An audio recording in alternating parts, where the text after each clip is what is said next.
So what's up, everybody? This is the first planning session of the podcast.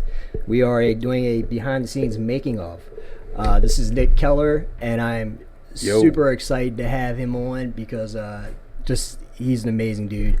And he said, "Hey, yeah, I'm down to co-host." So I brought him in. So what's up, dude? Nothing much, man. Thanks for having me. Thanks for inviting me to join on this venture. This is definitely something different. Having this big ass microphone in my face is a little different, but yeah, I'm happy to be here, happy to share, happy to collaborate. I'm overcompensating for something. Yeah.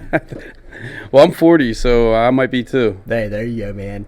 So basically, man, like I told you before we started the camera roll and everything, it's just a planning session. Yeah, man. Like to figure out what we want to do. Yeah. I know you're busy as hell. You're doing the real estate thing. You got your family. There's so much stuff you got going on. So I've kind of started moving ahead without you. Go back. That's all good, man. That's all good. It's your gig. I'm just here to support. Nah, not at all, man. It's I guess the one thing is that like you said earlier when we were talking, is paying it forward. It's like what your life coach was telling you is that where are you being muted is the word you said. Yeah. And you're responsible as well.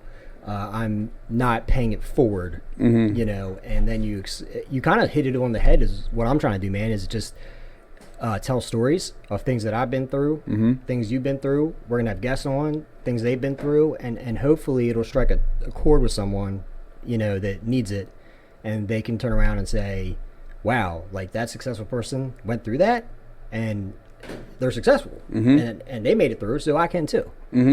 That's what music was about for me. When I was young, Eminem, going through that, listening to Eminem, I was like, man, so he was beat up all the time. He was a skinny, kid and got punked all the time, but he's Eminem. And that inspired me to get confident, and feel like a little bit of a badass. Realize you don't have to sit in the shadows all your life. Yeah, man. Yeah. And that's great. So that's, basically that's my thing. And the title podcast, dude, everybody's got one. I feel like for the most part now, if you don't have one, you will have one. But you look for a title and everything's taken. So I started thinking about it, and I was like, okay, what do I want this to be about? And humanity was the first word that made sense, because just the human condition, business, life, love, anything else you want to throw in, man. Yeah. Personal development. Yeah. Absolutely. Yeah. Self-awareness, which you and I are both huge. Very, very. Yeah. I think the world lacks it. Yeah. I really do, man. I see that more and more as we get older. It's like, rule number one when doing a podcast is you turn off your phone or you mute it. So mine's muted. I did it in the parking lot. I was nervous. I literally did it in the parking lot before I walked in this building. Nick's podcast game is on point. Yeah, well, I dabble. And I've listened to 2 podcasts my entire life. 2 podcasts. Yeah, that's crazy. Listen to a lot of Kids Bop in my car. Well, Kids Bop is where it's at. Yeah. So I'm going to admit something to you. My kids listen to rap. When it's on Kids Bop, I'm in. Yeah. Other than that, I don't listen to a whole lot. Well, being the rapper that I was. Yeah. So they could probably word for word rap a bunch of stuff that I can't even do. So that's funny, but man, self-development, giving back. You guys are amazing at giving back, and I appreciate that. And you and Greg and Atlas, the entire team over at Atlas, because I don't have quite the resources you guys have over here at Tomlin, but you guys are always organizing things. And then you're like, hey, Zach, do you want to get in on this? And I'm like, yeah, I want to get on this. Yeah. So that has really helped me have the opportunity to give back more, which I appreciate. That's awesome. Good. I'm glad to hear that, man. I think the world needs more of that too. Right. Yeah. I think, and really for us, for everybody that's out there, I'm in real estate. I co-own a real estate company here in Westminster.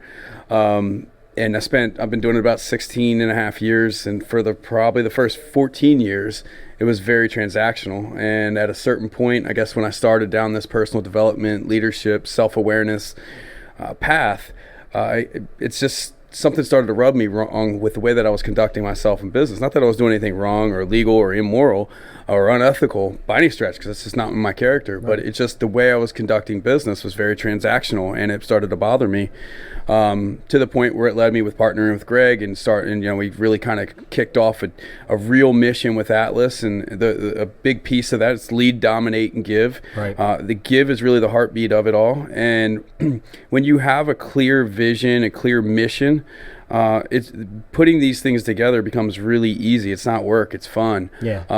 But really, it came down to I wanted the next 15 years of my career to be about laying a foundation, laying a footprint, having a legacy, being better in the community. So again, these things started to come into alignment, and we started to surround ourselves.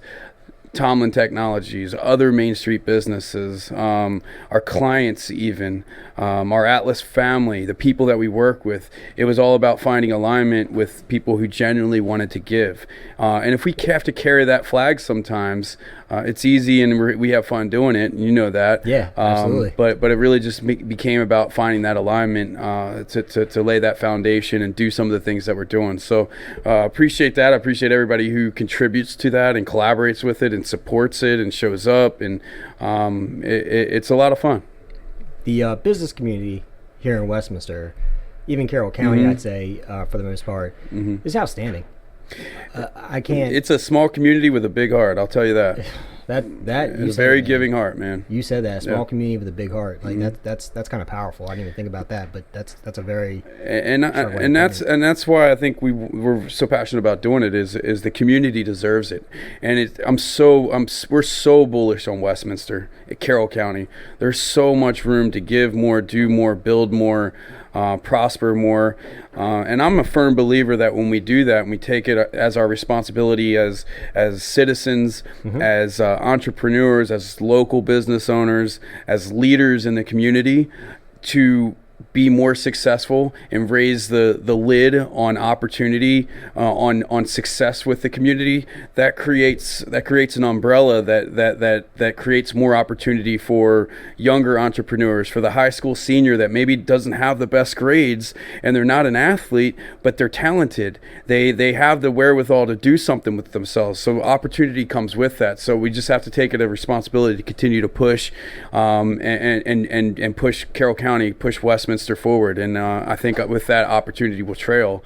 And I think like I said, I'm bullish on it. I'm bullish on Westminster. I'm bullish on Carroll County. So doing these things becomes very easy, and we become very passionate about it. I love it, man. It's easy. I love it. I found when you look at the political climate of today, right? And it bothers me, man, because there's so many people that are either on the far left or the far right, and honestly, I found that most of the actual answers to problems are in the middle. But we have a problem everywhere, but you can see it in Carroll County especially, is where it's like people are just so divided. It's over like the stupidest things, man, like stuff that doesn't even really concern us. They sit there and talk about, or everybody's educated on something that they're really not, and it's divisiveness.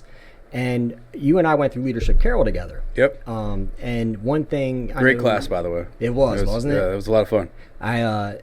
So, along with that, so Mike McMullen, pitched it to me, the president of the Chamber of Commerce, and he had said so many nice things about it, and I was like, man, this guy's overselling it, And then Ben Yingling, Councilman Yingling, he... said you need to get in on this program. I'm like, come on, man. And then Justin Mudgett over at Mudgett's Auto Body, he was like, Zach. I was like, okay, I'm doing it. I'll do it.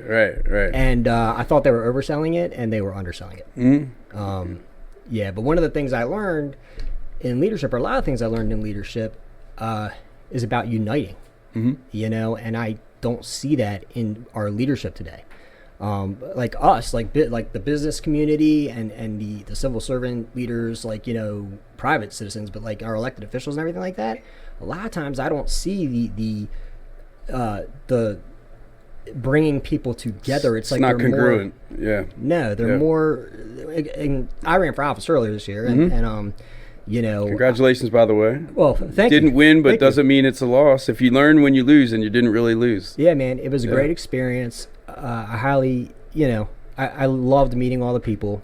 I liked analyzing, because I'm a logical person, man. So I like laying everything out and like looking at the zoning maps and saying, why doesn't this doesn't really match what this does? And, well, they're doing this, we could be doing this. And, I had ways to save money, but I was the logical candidate, and I caught myself slipping a little bit in the beginning. And I said something in the Times, and it was like one little line that probably wasn't the worst thing in the world to say, but all of a sudden the other side got a hold of it and tried to make me look like I was like, that's politics, the worst person ever, right? What was it? It was something about like so it was a line. I mean, I'm sure everybody that's going to listen to this is going to want to know. Well, if you go to the Carroll County Times website, it's on there somewhere. But it was about, I said that North Carroll High School, they closed that down, and I believe I said something about the class of '97, by the way. 97 for North Carroll? Yeah. Really? Yeah. Yeah, I'm 2002, Westminster High School. Oh, well. Yeah. You're still open. Yeah, 2002/2003. Long story.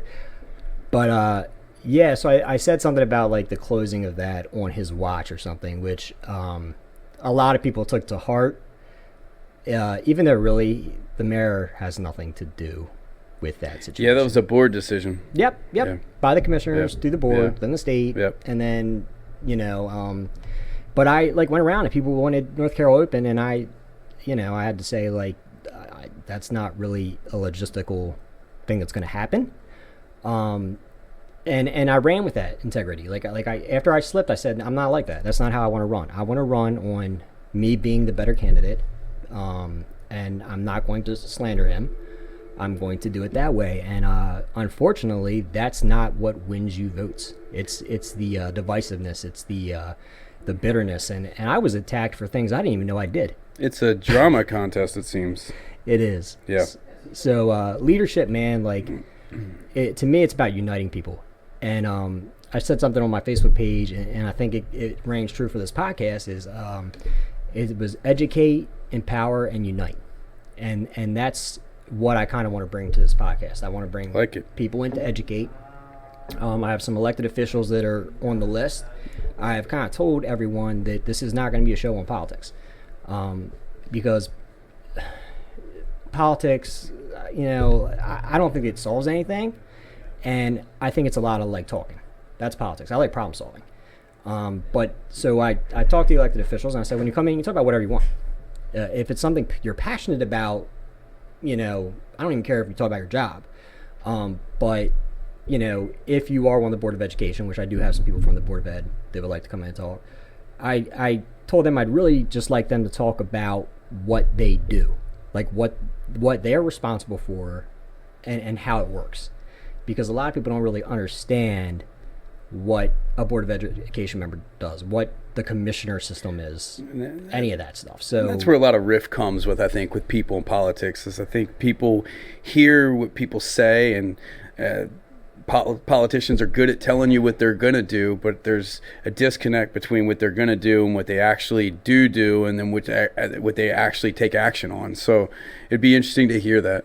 Yeah, it's and what I've seen is, because I campaigned for a lot of the state delegates, and I helped with Tom Gordon's campaign for commissioner. I remember that last year, and a lot of times what I found out was that the things that people would, as they're running for office, would like say they could do, or they would kind of pander, it just wasn't logical, wasn't feasible, wasn't possible, and that bothered me, because you're going out there and these people kind of trust you, especially if you're elected official. It's like kind of like blowing smoke up your ass, right? And some of these people aren't even like qualified to hold positions that they hold, but they sit there and they will talk. We're a very Republican county, and they will sit there and they won't even really talk about like how we resolve the issues more than they'll talk about John's a liberal, like, and that's supposed to make me hate John. Like, John's allowed to think whatever he wants, be affiliated with whatever party he wants, whatever. If John's a good guy, he's a good guy. I don't care if he's a liberal or like, it doesn't matter to me. Yeah. But that's what they do, and then all of a sudden you get like it's like gangs. You have like two gangs, and it's the most annoying thing in the world, man. Yeah, I mean, I could imagine. I mean, already just sitting in here and I'm just like, yeah, I wouldn't last very long in that room. And it's not that I would be confrontational or anything. I don't get much out of talking about other people. I'd rather let's talk about ideas, let's talk about vision, let's talk about problem solving, and then more importantly, what's the action plan? What's the next step? I don't want to leave a meeting without knowing what the next step is. Right. So whether we're talking about a new tactic or strategy with our companies, right, or we're talking something bigger on the politics stage, right, I want to know what the next action step is. That's We can talk about all the ideas and the vision. Right. The minute we start pointing fingers, I'm out of the room. The minute we start talking about somebody that's not in the room, or even if they are in the room, I'm out. Awesome. Let's talk about vision. Let's talk about ideas. Let's talk about solving problems, and let's leave with a clear action plan. That's how you win with me. And that's true leadership, man. What you said, and I'm trying to think of the quote it is, but there's one that says like, people that aren't successful or whatever, they talk about other people that are successful, and successful people talk about ideas and not other people. And the same thing is true with, the old saying of when you point a finger, you got four pointing back at you. Yeah. And that's 100%, man. I'm with you. Accountability is everything. Self-awareness is everything. You can't control what other people do. So the only thing you can do is control what you do, how you react to it. And even that's hard sometimes. I mean, even how you feel about something, you can control that too. Yeah. And you said something the other day, we were talking and you were on the path, and this is really hard for some people to understand, but you said like, you choose how you feel. And so suffering from depression my entire life, manic depressant. There's the time that I started like really thinking of myself, and I wanted to ask you too, so don't let me forget about when you started down your path of like self-improvement. But there was a time when I had a breakup, and it was just like, for some reason I said to myself like, you know what, I don't want to be depressed anymore. Like, I'm tired of it. And then I read a book, it was, I believe, called Emotional Freedom.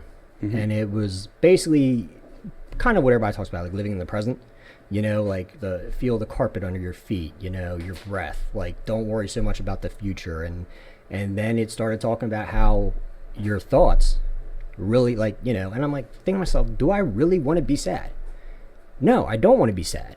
So why am I sad? So that changed my whole perspective. And it's not easy, man, like especially when you have like a depression as a constant. Everybody gets depressed once in a while, of course, but when you have depression, it's a real thing. That's a real thing. It is. And so it's a constant battle for us, like people with depression. Like, I'm just referring to me and what 50% of the country. I feel like it's like a large percentage of the country. I don't have the facts on that, but it's there's people like me and like you that like for me, for my depression, I had to take control of myself, and it's a battle every day.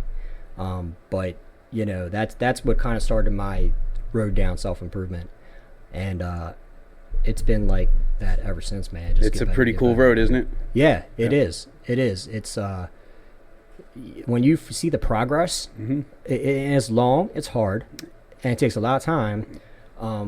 My divorce, when I went through my divorce, I knew before, like, I was like, look, I'm gonna need help getting through this. Like this is not gonna be easy. This breaks, man. That doesn't make you weak, by the way, asking for help. Oh, no. Yeah. No, and that's something, men, like the culture that we have as men, and we can get into that in so many different ways, but not to express our feelings and things like that, and all the stuff that is supposed to be like masculine is completely emasculine, in my opinion. Like to share with somebody, my name's Zach Tomlin, I suffer from depression.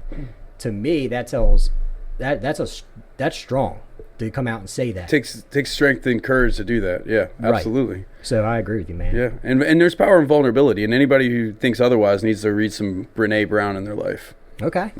Okay. You got any books specifically? Because I've never really heard of that artist. Yeah, I mean, Google anything on Brene Brown. Follow her TED Talk. TED Talks, yeah, I mean, she's all over social media. She's got plenty of books out there, no shortage of it. Anything that you can consume of Brene Brown on the topic of vulnerability, I would highly encourage it. It's not a weakness. In fact, it's quite the opposite. That's what I believe too. And it opens the door to so many other things. I mean, oftentimes we when we're talking about vulnerability, and I feel like, we're kind of going different directions here with this, but fine, when we talk about vulnerability, I think it's something that we often look for, and Eric Hatch, our coach, tells us this all the time. It's something that we often look for first in other people, but are hesitant, and it's one of the last things we want to give other people. So that's really unfair when you think about it. But when you're able to be vulnerable with somebody, it opens the door. It circumvents, it shortens the path to trust. And really, we all want to connect with other people, right? And in order to have connection, you got to have a certain level of trust. And if you're willing to be vulnerable with somebody, you can really take the shortcut to get there with them. And everybody's got their walls up these days, man. Yeah, I don't get it. I don't get it. Thing. What do you think people are going to do to you? Like, use it against you? How egotistical do you think you have to be that somebody's going to care that much to take something that you're vulnerable with and take it the rest of their day and use it against you? Don't everybody have other shit to do than to try to hold that over your head? Right. We got a lot of other things to deal with. I mean, what do you care?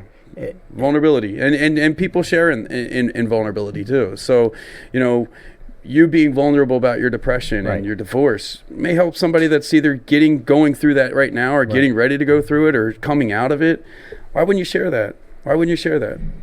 It's, to me, I feel like it's I always say, like, when you have the ability, you have the responsibility. And so it's a good way of putting it. Yeah, man. So if I can help people that are going through the similar situations, and I'll tell them, hey, don't do this. This didn't work for me. Don't be calling all the time. Like, just put the phone down and chill.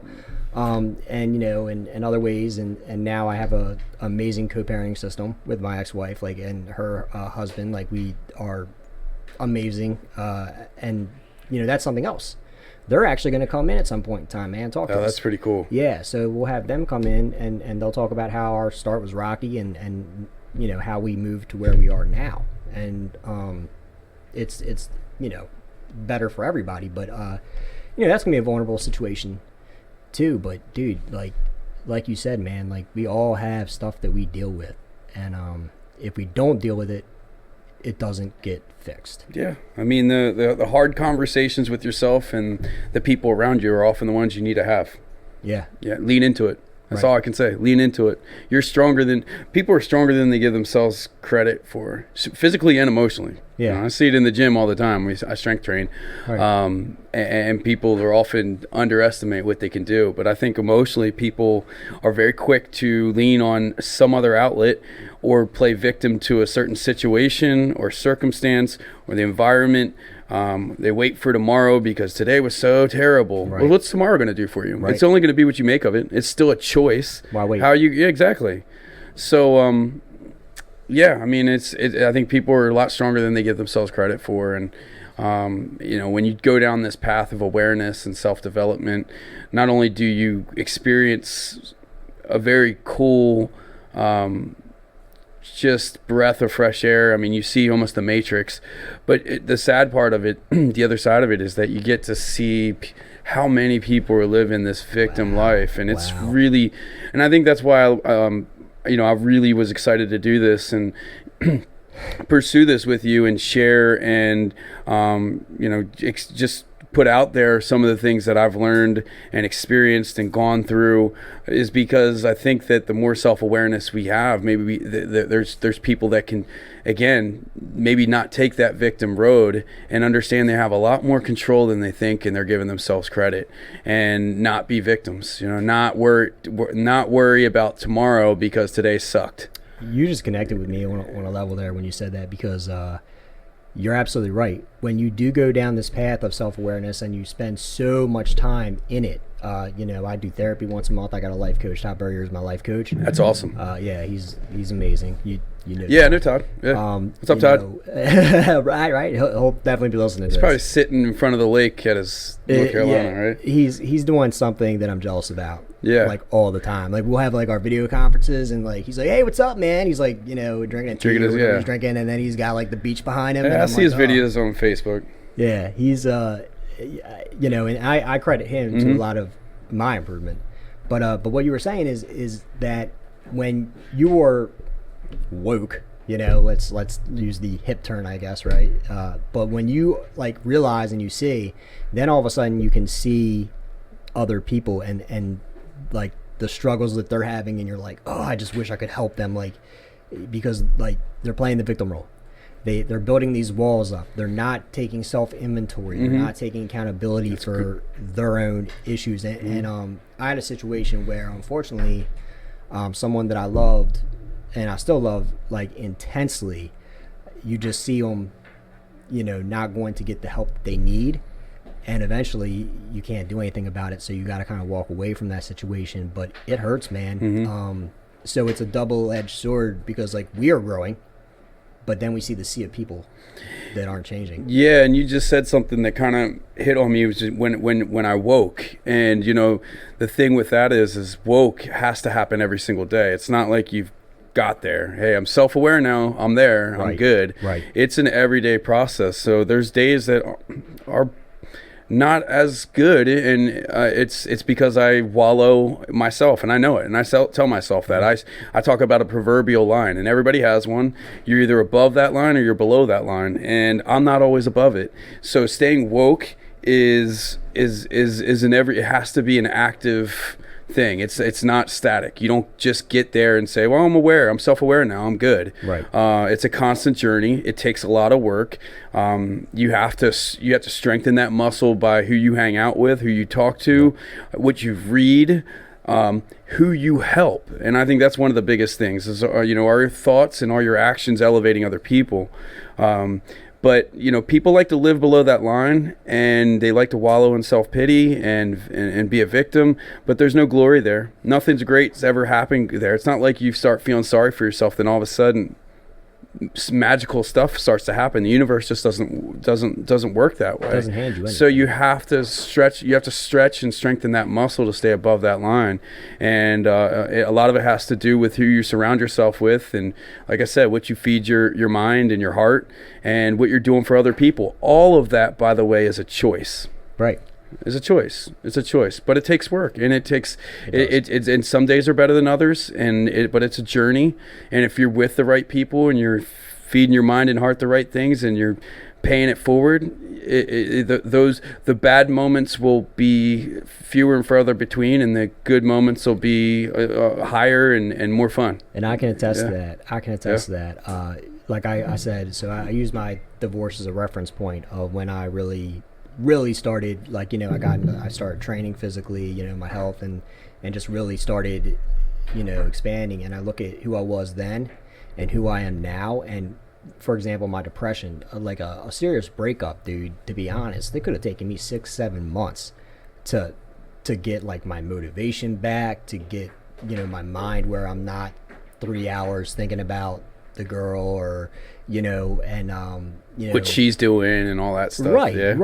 All the stuff that's really none of my business. No, and you don't have any control over it. Exactly. And so that would take me so long, and now it's like this year I had a pretty serious breakup, just someone I really care about and really love. Sorry to hear that. Well, it happens, man. Yep. She's a great woman, and I absolutely wish her the best. Of course, her and I have exchanged words as I'm not proud of, but that's breakups, right? But the cool thing is, going back to self-development, is that 5 years ago, me and my ex-wife, we'd be at each other's throats for a long time, and it was almost constant. This previous breakup, I think we had like 2 exchanges or 3 exchanges of contention, I hate you, whatever. And you don't mean anything by it. You don't really mean it. And I feel like you and I were talking the other day too about I think it was somebody else was talking about emotional regulation, but and how you refer, but man, the improvement of like my little spiral circles. I caught myself when every time I would go down my little spiral of what ifs and all this, I caught myself, and I got probably back to like what I would call my center, within like a month and a half. Now something tragic happened that I'm not going to get into right now, but they kind of made me have a little bit of a relapse. Yeah, but it was like another month and a half. Now I'm pretty much back to my center, man, where I feel focused. I'm doing this here with you. The business is booming, and I'm feeling pretty good. Of course, I miss the girl, but at the same time, it's I'm feeling okay. And how are you doing it? Just by doing all the self improvement, man, like learning about myself. So I read a book called Attachment. What was it called? Attachment. Okay. And it was it's the theory of adult attachment. The science of adult attachment. I'll have to link that later on, but it's an amazing book, and it basically goes on and talks about different types of attachment that people have. So you can have according to this book, you can have a secure attachment style. You can have an anxious attachment style. What's secure? Secure. Just lay that secure, out. And I don't want to get like too. I don't. Yeah, it doesn't have to be technical babble. But. So, but a secure is basically a healthy. Yeah, just the thumbnail on it. Healthy. Yeah. Okay. Like secure is healthy. Okay. Where you're not overly dependent on someone, but you're not at the same time like scared to let someone in. You want the connection, but you're not reliant on it. Right. Exactly. And those are the kind of people that can. That stay together. Okay. That if you have two people that have a stable attachment system, they are the ones that are still married. Okay. Because they can talk. And now I fall into an anxious, secure, like anxious, and then secure. Are those the only two? Anxious and secure. Okay. And we'll talk about avoiding, right. Because avoiding is when, and this is like it kind of opened my eyes and changed my life a little bit. Learning about avoidance, but so anxious is just what it is, man. It's oh my God, like they're leaving. Like, insecure. What am I gonna do? Yes, yeah. Yes, and it's like I need them, like and I'll say I'm anxious, secure because I'm secure when I'm in a solid relationship, but when something happens and it goes off kilter, all of a sudden it's like this anxious Zach wakes up and it and I'm working on it, but now I realize it. Now avoidance. So I have been in situations where I have been with women, like I've been dating them and beautiful relationships, get along perfectly. We are like literally match made in heaven, until it gets to the point where the other person decides that, oh wow, like I love this guy, or I could be hurt by this guy, and then all of a sudden it's like a flip switches, man, and it's like they push you away. Like, I mean, they push you. It's wild, and I always was like, there's something behind this, like that, like people just don't stop loving you. Like this just doesn't happen, but it's actually because they love you that they push you away. They're scared. Yes, and so I had that situation recently, and it was just the most mind-boggling situation because it was like, why are you pushing me away? You love me so much, and like it's like you love me. Why are you pushing me away? I think actions are complete opposite of like their feelings. Yeah. And me being, and then so you have me on this side being anxious, them being avoidant. I want them to spend, I need reassurance. Like, which is, dude, it's not hard to give someone, be like, look, I love you. I'm here. I just need a day, but that reassurance would help me, but they want to pull away. So it's like those types of attachment systems do not work very well, and they end up being toxic for that reason, because it's you're chasing. And so when I read about that avoidant attachment system, it completely made me realize, like, hey, this isn't something that she's consciously doing. It's a subconscious action, and it made me empathize and I don't want to say feel sorry. I don't think that's the right word, like pity. I don't want to pity somebody, but like it made me understand. And it made me just more accepting. You're not a bad person. Is this the relationship you got over in like a month and a half? I wouldn't say I got over it, but yes, like where I found my center. Well, I mean, that understanding probably had a lot to do with that. It did. Yeah. It did. And, it really did. Being able to, instead of holding on to bitterness, all of a sudden it was like, I feel for this girl. Like it's amazing how understanding something can help you change the lens a little bit. Wow. Yeah. That is, it's perspective. Like imagine that. Yeah. Imagine that. So I wonder if that would work for everything else. I guarantee you it would, man. I'm trying to think of, like, there's another day, and I feel like I said that facetiously, by the way. What? I said that facetiously, by the way. Yeah. Again, like me and my ADHD. No. I mean, I think that it's people have this narrow focus on things because they don't understand, and they're not willing to understand the other side of it, and they're not willing to put down their guard or be vulnerable enough to understand it. And you were in that particular situation. You took time to learn it, and as much as it probably stung, you sought to understand it, and as a result of it, you weren't that burned for that long of a period of time. It wasn't crippling. Nah, man, that bitterness. And when you're crippled like that, don't you hang on to the other person, make it harder on the other person too? You do. Yeah. So I mean, it was probably a cleaner break for both of you because you sought to understand. It was. I mean, like I said, there was a little bit of a situation that happened right.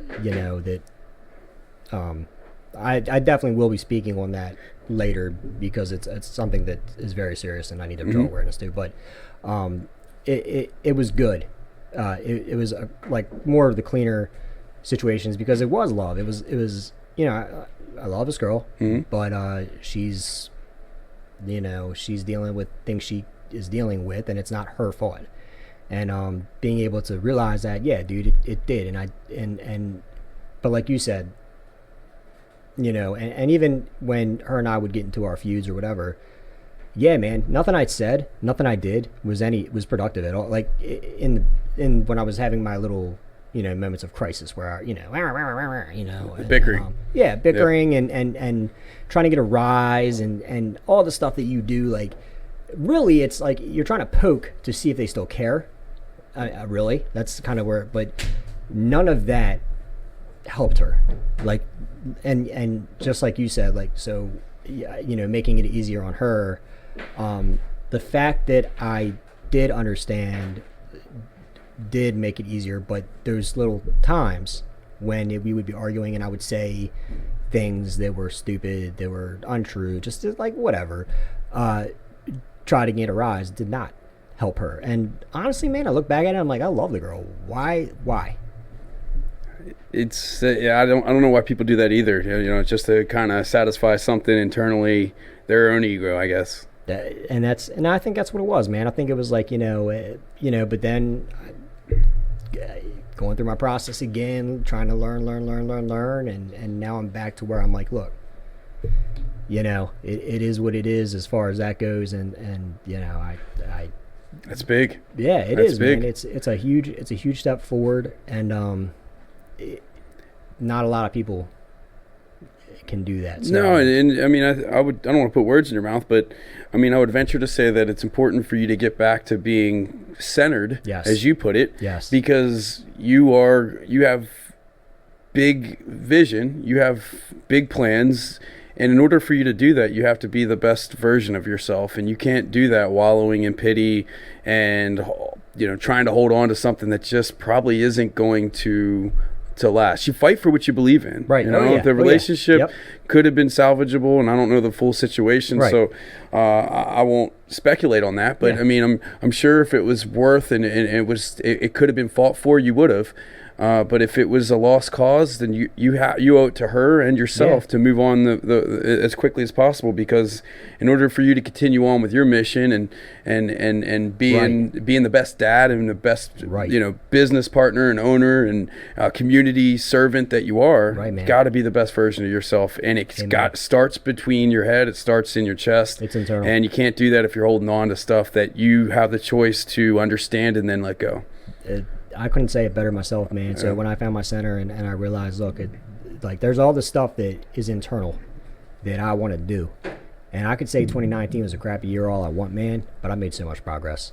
And so, perspective. I could look at the bad things, but dude, I've grown so much. Yeah. And so it's